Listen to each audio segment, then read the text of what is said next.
Hey guys, the story this week is from the book of Daniel, and it's about Nebuchadnezzar facing off with these three Hebrew men, Shadrach, Meshach, and Abednego.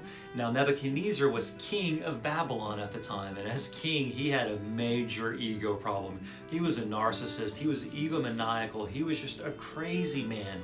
If you didn't respect him, if you didn't bow down to him, if you didn't do everything that he said, it was pretty much game over for you.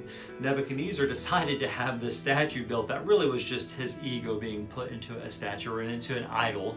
He builds a statue, and the statue's 90 feet tall, it's 9 feet wide, and he covers the statue with gold.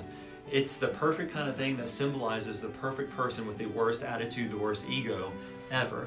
And Nebuchadnezzar tells the people, I'm going to have a band, and my band is going to play, and I want all of the rulers, I want everyone who's in charge underneath me, they're going to bow down to this thing when the band plays. Everyone is going to bow down to my idol, because if you don't, I'm going to throw you into a fiery furnace and kill you.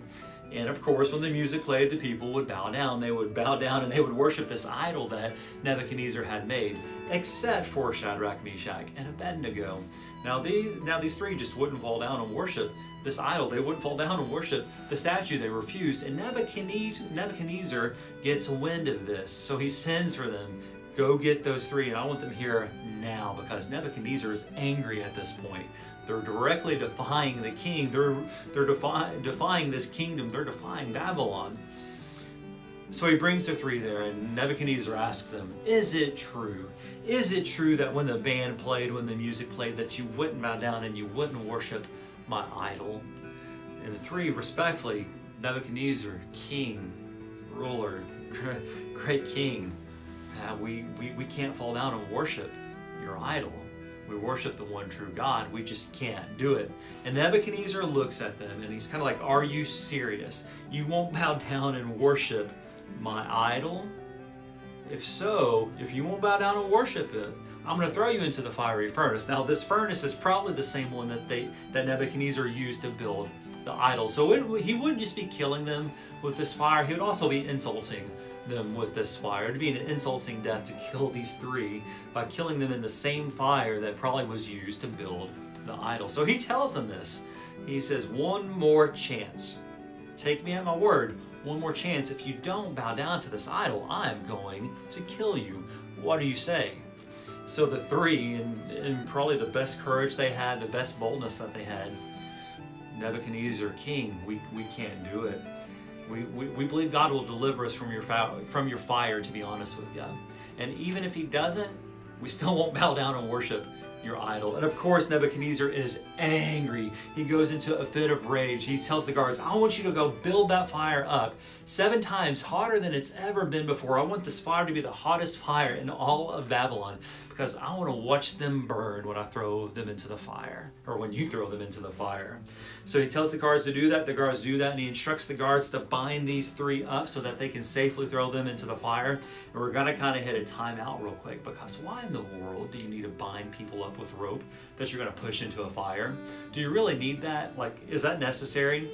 Here's what's going on. The soldiers, who are the strongest guards in all of Nebuchadnezzar's army, don't need rope to bind these men up to throw them into a fire. They're binding them up so that as they push them in the fire, they can't turn around and accidentally grab one of them and pull them in. So this is what these soldiers do, and these guards go, and they take the three and they throw them into the fire. And as they're throwing them into the fire has become so hot that it still kills the guards, which is ironic. The fire leaps up and kills these guards, throwing these 3 men into the fire. And of course, it's kind of like, oh, whoa. So Nebuchadnezzar is sitting on his throne. He's sitting on his seat or whatever. He's in his place of power.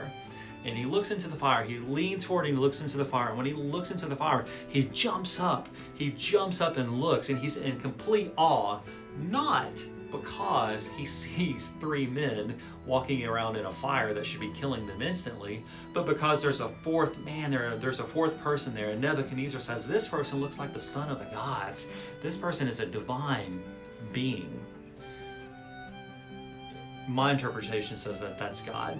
My interpretation, how I take that, how I understand that, says that God is there with them in the fire, either through an angel, either through the pre-incarnate Christ, or just there as a divine being.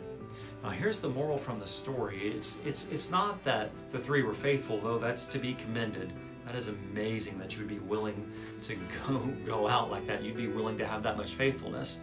The real moral to the story, the real point of this story, is that God doesn't rescue the three from the fire. He chooses to do something much more important, much more amazing. He chooses to be in the fire with them, because that's who God is. God chooses to be in the fire with these three, with Shadrach, Meshach, and Abednego. He doesn't rescue them from the fire. He chooses to walk in the fire with them. And that's probably something we all need to know in our lives. God doesn't necessarily rescue us from the fire when we cry out to Him. He walks with us in the fire, because the kind of God that we serve, the kind of God that God is, He's the kind of God that walks through the fire and He delivers people coming out like they don't smell like smoke anymore, which is what happens with these three. This is how the story unfolds. Nebuchadnezzar shouts out to them, "Come out." And when they come out, they don't even smell like smoke. There's not a single hair on their head that has been singed, because God has been with them, because that's how God delivers. So walk away with this week. Walk away knowing this. God isn't necessarily going to save you from the fire, but God will walk with you through the fire, and you will come out on the other side unsinged. You'll come out on the other side fully delivered, because that's who God is. I love you guys. Hope you have a great week. Peace.